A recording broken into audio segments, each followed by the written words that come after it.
Hey everybody, Coach Corco here with Coach Arlt, Coach Johan, another edition of Monday Mat Chat. We're not on the mat right now because I think there's 850 pre-K through first graders getting ready to get going out there in the wrestling room right now as we speak. So Coach Munoz and Coach Hafer are getting them guys ready to go, and we stepped out to do this edition of Monday Mat Chat. So anyhow, coming off the Oakland Craig invite, I guess we'll maybe start with the most recent event and work backwards and talk a little bit about what's going on. So we went back to your alma mater, Coach. Talk a little bit about what that felt like for you. I mean, it's fun. It brings up a lot of memories. Obviously, spent my whole elementary, junior high, high school levels at Oakland, so it's fun to get to go back, see I know all the table workers, I know all those refs over there, a lot of the coaches, so it's fun to get to see them all and bring a whole new set of eyes to that facility and those people, good people there, good people here, so it's good to kind of get a mixture there. Yeah, you got a chance to hang out and do some reffing at their club tournament the following day and hang out with some old friends there. Always good hospitality there in Oakland, and it's been the second year that we've gone to that tournament, and we've had the unique opportunity to win that tournament twice. So. And it's a good one for us. See different teams. We see some different competition, and our kids wrestled pretty well. We had 6 individual champs, I believe, and 10 total medalists on our way to the tournament championship there. Kind of highlighted Dylan Parks, continues to wrestle well at 106 pounds. Had a good tournament that day, wrestled out of maybe I don't know if he's a 2 or 3 seed, but found his way into the finals and being able to win that. Just pretty dominant, really, on the day in the way that he wrestled.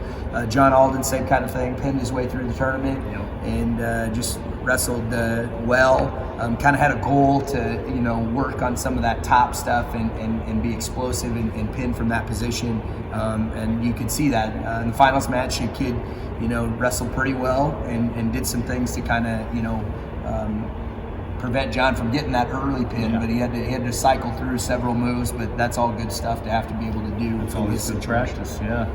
So, and then moving up 32 pounds, kind of a unique deal. Talk about 132 over there for us. 132, we were able to get 2 guys into the finals, so a little O'Neill face-off in a different gym. So that was pretty cool with Joe Yates and Pryor Matthews getting to face off against each other, teammates in the finals. So that's a pretty rare occasion. I don't think we've seen that at any other meet this year from any team. So that's obviously not something that you get to see very often. So it's pretty cool that we were able to say our own 2 guys went to the finals. Yeah. It'd be nice to be able to find a weight class for most of those guys to wrestle in, but just circumstances dictate that they're in the same one, and so we've got to wrestle off, and we'll continue to have that. Pryor got the upper hand in this last match, but earlier in the year, Joe got the upper hand, and so we'll continue. That's a kind of an evolving situation that we'll manage as we get down the stretch and look at postseason a little bit. Ty Rainforth did what Ty Rainforth does. He went out and dominated the tournament, and we had some. We had a lot of fun. Ty had a lot of fun at that tournament, and a lot of smiles. A lot of smiles, and so it's not all about the wrestling. We get to incorporate some other things into that too. So good stories to talk about there. But anyway, 138 pounds, Ty obviously doing that. Brady Thompson again, matchup with the number 1 ranked kid in Class C and the number 1 ranked Class D wrestler in the finals, and Brady, kind of exerted his dominance there. He kind of controlled that match from beginning to end. Ended in a pin in the second period, I believe, early in the second period, and threw a lot of pinning combinations and different things at the Winside Wrestler, and just proud to have Brady as part of our lineup. He does some amazing things. Yeah.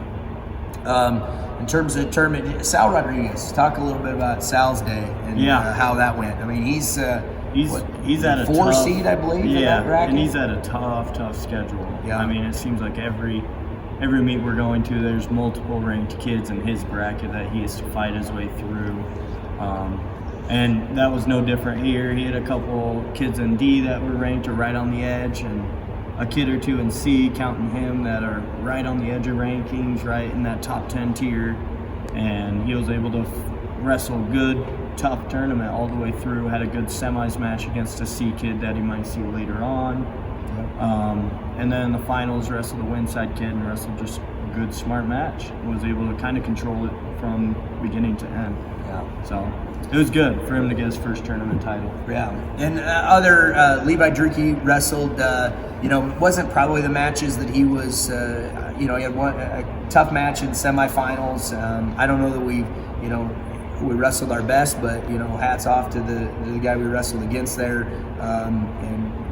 But he battled back, did the best he could on the backside, finishing third, pinning his way through the backside, and so Levi continues to grow and improve and just make adjustments as he needs to, and we're expecting big things for him down this stretch run without a doubt. So, and then Tucker, we had two heavyweights medal, Tucker Shabram and Angel Villagomez. Angel lettered, this week. One of our letter criteria is to be a medalist in a varsity tournament where you win 2 matches, and Angel was able to check that box off this weekend with his performance. So really incredibly proud of him and excited for him. This is his first varsity, letter of any kind, in an athletic. So if he finishes out the season in good standing, that's kind of a big thing for him. Yeah. So really proud of him and his efforts there. So then we work backwards. Obviously last week you guys were without me at the Westhold Invitational, dealing with some sickness there. I think everybody's kind of had to deal with a little bit of that, and then back up a little bit further, and we had a big set of triangular, focusing on Atkinson just a little bit quickly. It seems like it's been a long time ago, but we did win that tournament. Yep. Beat a talented Burt Gregory team by 10 points. I got the chance to watch that tournament at home via the simulcast or whatever, so that was an interesting perspective to coach and watch, and coach via text message and watch from the comfort of your own bed, but nothing I want to repeat again. It wasn't much fun. First and last time. Yeah, first and hoping last time we got the chance to do that, but obviously the guys were in good hands and wrestled well. If you guys anything want to talk about there with Westhold that rings a bell? No, it was a good performance. They stepped up. They wrestled well. Like you said, it was a good South Dakota team that really fought us till it was the very last match that we actually secured the team championship. So it brought a good amount. That really set the stage towards the end of the year to bring that intensity of, we have a chance to close this out. We got to win those matches right at the end of the meet to capture what we want to achieve. So tough luck for Tucker Shabram in that one. He beats an undefeated kid in his round robin kind of situation, but he kind of lost a match early in that deal, and in doing so, for his efforts, knocks off a kid that hadn't been beaten before and ends up third, just because of the way the criteria works, and that was kind of round robin situation. So that was a little tough pill to swallow for him. He got payback on Saturday. He beat the kid. He did for the kid. In the tournament in Oakland. Yeah. So that happened there, and then prior to that, we went to Triangular Tuesday night at Valentine Winter, 2 premier programs. It's just a great thing to have on our schedule. Valentine, traditional power here in Nebraska, multi-state championships the last few years, whatever. We've beaten them before in duels, but it's you sure appreciate it when it does happen, and obviously we were able to get the advantage over them that night. Winter's just on another level right now. I mean, we didn't wrestle poorly against them. It's just that they have a bullet in every weight class, and in many cases their bullets are just a little bit better than the ones we had, especially that night. So tip your cap to them. I don't know that they've dropped a duel yet this year. Maybe Friday night, I guess I didn't look to see if they had a good one against Kimball White Lake Platte Giddy. Sorry, I got to put all them schools together. But they had a big one that Friday night. I don't know if they came out on top or not, but they beat Rapid City Stevens, which is a Class A powerhouse in South Dakota. Just a real talented team, a lot of respect there. But our kids battled hard, and we did what we had to do. We are on the cusp of qualifying for state duels. We'll find out Thursday night, Senior Parents Night versus Wayne. If we can capture the win in that duel, we punch our ticket into the state duels. and we're kind of excited for that opportunity. It's been a few years since we've been down there. When that first came out, we were kind of a mainstay and a regular the first few years of that tournament, and then we've taken several years off of getting a chance to be down there, but it's exciting to have a chance to get back. So hopefully we can take care of business on Thursday night and make that happen. But girls have had, let's talk a little bit about girls, Duke. They haven't, this last weekend didn't have an event. We kind of looked for something, but just couldn't find the right fit that we were able to manage in our schedule. But prior to that, they had the opportunity to compete at Battle Creek, and then they also went to Ord for an all-girls tournament there. So talk a little bit about performances at those two events, Coach. At Ord, Jordan Donahue went 2 and 3.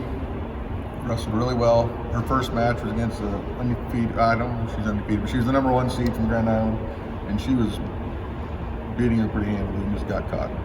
Wow. But wrestled very well. Keegan was, she went 1 and 2, but wrestled well. Paula, she did what Paula does. She won the tournament pretty hands-y down. Maddie wrestled very well. She got second there. Lost to undefeated girl that was, I think, ranked 3rd in the state in the finals. But wrestled very well in the very process, well. Yeah. Then that was on Friday. Then the next Monday we went to Battle Creek. They ran that a little different. They ran it kind of like a kids tournament. They broke it up into 4-man round robins based on ability. So Jordan was paired up, and she walked through her. She got first in a round robin. Keegan went 1 and 1, I think. I got second. I know. I think it was just 1 and 1. Yep. That was the first time I had Ava back. They put her in the top round robin. Her first match of the season against the undefeated number 1 ranked state girl in the state. Yep. She lost 7-0, but I think it's the first time they won a pinned girl. Yeah. So that was pretty good. And she went 1 and 2. Paola went 2 and 1. She lost in her last match to the returning state champion, Canton. Yep. That's That's who she beat her pressure in the finals. Yep. And then Maddie got 3rd, I think. Went 1 and 2, but the girl that she had wrestled against in Ord in the finals, she went up against her again and took her all the way this time, and it was Close match there, very too. close. Yeah. I'm saying we go again. We're winning at the 3rd time. Well, that's, and we continue to see that improvement in the room. We got a lot of drilling that's been happening in the last few weeks. I think some of those, different moves and positional, situational wrestling, I think that they're going to have some things kind of come to them that maybe didn't early in the year. That's what we're hoping happens down the stretch a little bit for them. And even Jordan's case, she stumbled out of the gate, I think, a little bit, just trying to get feel for what, but you see her improve. You saw what happened at Battle Creek. She was probably, in terms of quality, maybe, needing to be up in that bracket that's maybe a little bit ahead of her, but the record doesn't reflect that there. Exactly. So, she wrestled way better than her record. Yeah. So I think down the stretch, there's high hopes, and Big thing I noticed with the girls is it's going to be where they wrestle, instincts show up. They've been doing it enough now. They got instincts instead of having to think about everything. Right. Yeah, that's a good point. Yeah, and they're this weekend they will wrestle conference at Boone Central. We host conference for the boys in a couple weeks here at O'Neill, but with the girls having districts that Friday and Saturday, we'll wrestle conference on Thursday, and then district starts Friday, Saturday, giving them the chance to not have to go 3 days in a row and compete. So they moved conference for girls to this Saturday at Boone Central, so they'll be wrestling for all conference honors over there on Saturday, and then we look ahead to our conference tournament for the boys on next Thursday, and so a lot of wrestling to come. Hopefully we're in that state dual conversation the following week we've talked about, and then we're looking at districts again at home. So lots of wrestling here in the Irish capital coming up. Pretty excited about all of that, and just obviously had a lot to talk about tonight. But, hopefully you stuck through all that, and we appreciate you joining us on another edition of Monday Mat Chat.